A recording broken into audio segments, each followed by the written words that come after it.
В прошлом году в отношении генерального директора ООО «Заромакский ГЭС» Виталия Тотрова было возбуждено уголовное дело.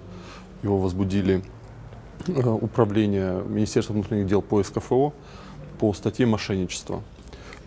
Мы получили обращение от Виталия Тотрова с просьбой защитить его права как предпринимателя и разобраться в сложившейся ситуации. Мы подключили к этому делу экспертов.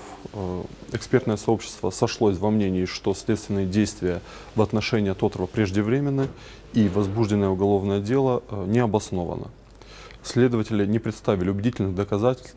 На сегодня мы располагаем рядом экспертных заключений, которые подтверждают то, что действия Виталия Тотрова были в рамках действующего законодательства, в рамках налогового законодательства и не имеют под собой никаких оснований для